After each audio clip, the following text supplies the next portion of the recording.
জাকসুর ফলাফল ঘোষণার পরপরই এখানে যারা সিনেট হলে যারা শিক্ষার্থী যারা রয়েছেন তারা এরই মধ্যে নেমে এসেছে। আর বলা চলে সব জল্পনা কল্পনাকে ছাপিয়ে অনুষ্ঠিত হলো জাকসু নির্বাচন। এখন পর্যন্ত সুষ্ঠু পরিবেশে রয়েছে ক্যাম্পাস জুড়ে। জাহাঙ্গীরনগর বিশ্ববিদ্যালয়ের শিক্ষার্থীরা 33 বছর পর আবার আলিঙ্গন করলো জাকসুকে। এরই মধ্যে যে এখানে দেখতে পাচ্ছেন এখানে যারা বিজয়ী যারা প্রার্থী রয়েছেন যারা নির্বাচিত হয়েছেন তারা এরই মধ্যে এখানে উপস্থিত হয়েছেন অনেকে এবং তারা তাদের প্রতিক্রিয়া তারা দেওয়ার চেষ্টা করছেন। আর সর্বশেষ আমরা যে এই ফলাফল যেটি আমরা পেয়েছি এখানে যে স্বতন্ত্র প্রার্থী আব্দুর রশিদ জিতু তিনি 3334 ভোট পেয়ে ভিপি হিসাবে নির্বাচিত হয়েছেন। জিতু সম্পর্কে কিছু বলতে চাই। জিতু মূলত জুলাই আন্দোলনে তিনি সম্মুখ সারির যোদ্ধা হিসাবে ছাত্র সমাজকে নেতৃত্ব দিয়েছিলেন।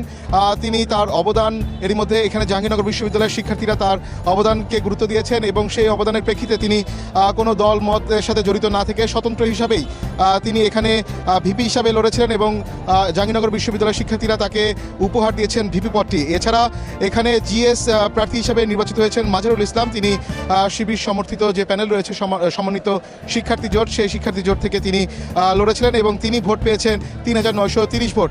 আর বলা চলে এই 25টি যে জাকসুর যে কেন্দ্রীয় 25টি পদ রয়েছে সেই 25টি পদের মধ্যে বলা চলে অধিকাংশ পদই শিবির সমর্থিত যে প্যানেল রয়েছে সেই প্যানেলের প্রার্থীরা জয়ী হয়েছেন এবং এখন বলা চলে যে এখানে যে স্বতন্ত্র প্রার্থী যে রয়েছে ভিপি ছাড়া আমরা যতটুকু জানতে পেরেছি সাংস্কৃতিক এবং ক্রীড়া সম্পাদক পদে যারা প্রার্থী ছিলেন তারা স্বতন্ত্র পদ থেকে বেরিয়ে এসেছেন এবং বলা চলে এখন পর্যন্ত জাকসু নির্বাচন নিয়ে যে জল্পনা কল্পনা ছিল যেমনটা 48 ঘন্টা আগে ভোট গণনা শেষ হয়েছিল, পরে 48 ঘন্টা পর মূলত 48 ঘন্টা সময় লেগেছে এই জাকসু নির্বাচনের এই ভোট গণনা প্রক্রিয়া শেষ করতে। যেহেতু হাতে গণনা হয়েছিল নানা অভিযোগ পাল্টা অভিযোগ সব কিছুকে ছাপিয়ে এখন জাকসু নির্বাচন বলা চলে সম্পূর্ণ হতে চলেছে।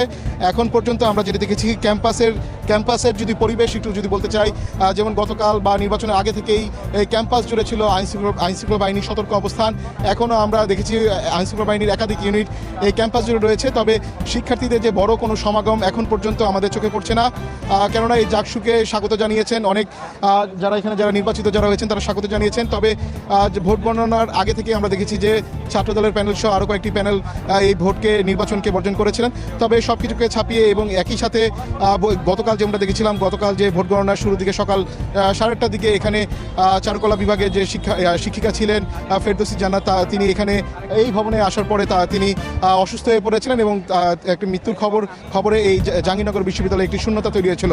তবে সব কিছুকে ছাপিয়ে 33 বছর পর যেহেতু জাকসু অনুষ্ঠিত হলো জাহাঙ্গীরনগর বিশ্ববিদ্যালয়ের শিক্ষার্থীরা তাদের নেতৃত্ব পেল তাদের অধিকার আদায়ের জন্য।